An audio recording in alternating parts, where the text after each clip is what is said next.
diha sa paglipay ug pagmaya. Mga igsuon, ang tawong nahigugma, kayang himuon ug buhaton ang tanan para sa iyang hinigugma. Bisag ibaylo pa niini ang iyang kaugalingong kinabuhi. Dili ba kung kamoy pangutan-on, daghan man gayod kitang mabuhat pinaagi diha sa gugma. Ang usa ka mahigugmaon nga tawo, andam nga moserbisyo ug mutabang sa uban nga nagkinahanglan. Iyang ihatag ang iyang kaugalingon alang diha sa pagserbisyo ug pag-alagad sa uban. Mga igsuon, dili ba mao man usab kini ang gibuhat sa atong Ginoo para kanatong iyang mga katawhan. Mga igsuon, karong adlaw nga gayud kitang maglipay ug magmaya. Tungod kay nakadungog kita sa maayong balita mahitungod sa atong kaluwasan. Nga ang atong Dios Amahan mipadala sa iyang bugtong anak, dili aron pagasilutan kita, kundi aron nga kitang tanan nga nagtuo kaniya, maluwas ug makaambit sa kinabuhing walay katapusan.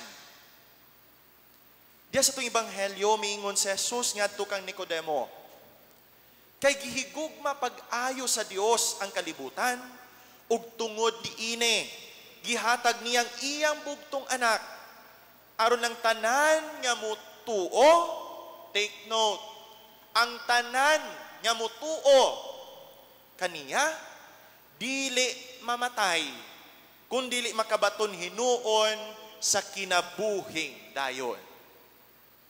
Kaya walay padala sa Dios ang iyang anak nga ni sa kalibutan, aron sa pagsilot, kundi aron pagluwas ni ine.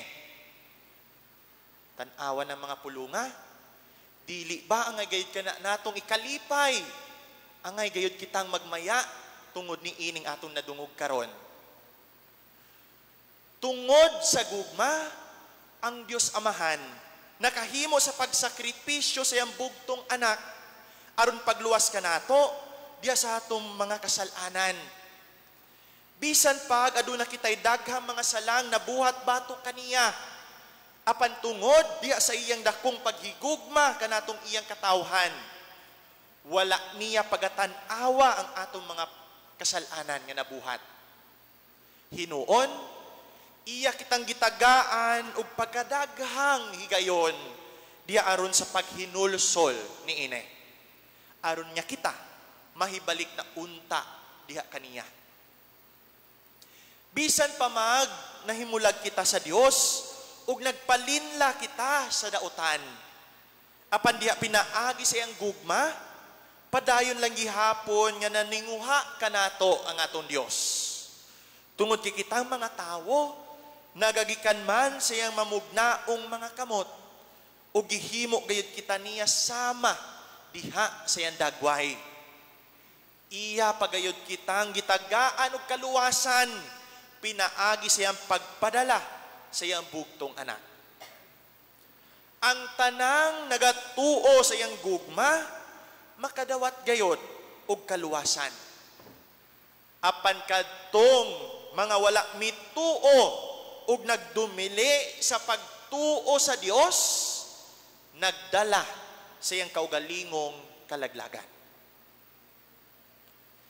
Kita mismong iyang mga tinunan ang modesisyon kung asa nato ibutang ang Dios diha sa atong kinabuhi.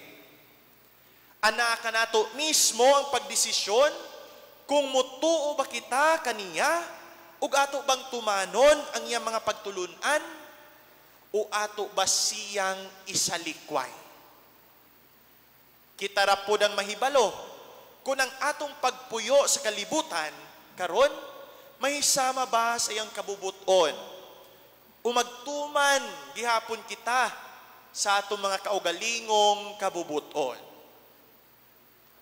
Kaya nga atong Dios wala man uy laing intensyon kung nganong nagpakatao siya uban kanato, kung dili mao ang paghatag kanato o kinabuhing dayon pinaagi siya mga pagtulunan.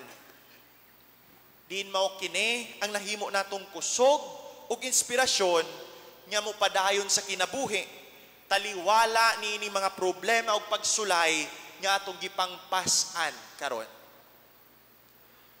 Ang gugma sa Dios nakaugat diha sa kamatuoran, kaayuhan ug kapasayloan sa mga sala.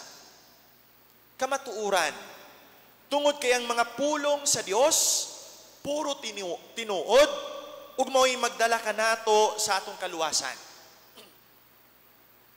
Kaayuhan, tungod kay walay laing tuyo ug tumong ang Ginoo, kundili mao lamang ang kaayuhan alang kanato mga tawo ug alang usab sa atong kalibutan.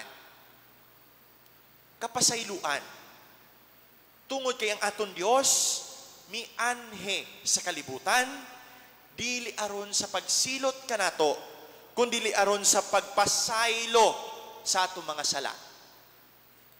Ug kung kitang tanan mutuog mosalig niini, kitang tanan makadawat gayod sa kinabuhing walay katapusan, nga iyang gisaad lamang kaniadto mga nagatuo kaniya, nagmasaligon kaniya ug nagmatinud-anon diha kaniya. Mga igsuon ining adlaw, gihagit kita sa atong ebanghelyo diha sa pagpamalandong sa gihimong pagsakripisyo sa atong Dios para kanatong mga makasasala. Worth it ba ang iyang pagsakripisyo para kanato? Wala ba ka masayang ang iyang paghatag kanatong bag-ong kinabuhi? Wala ba masayang ang iyang pagluwas kanato?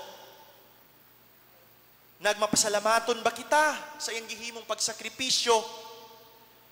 Nagmahinulsulon ba gayud kita sa atong mga kasalanan ug kalapasan? Karon sa ngalan sa paghigugma, andam ba kita sa pagpuyo ug bag-ong kinabuhi kauban siya nga aton Dios? Hinaot ponta.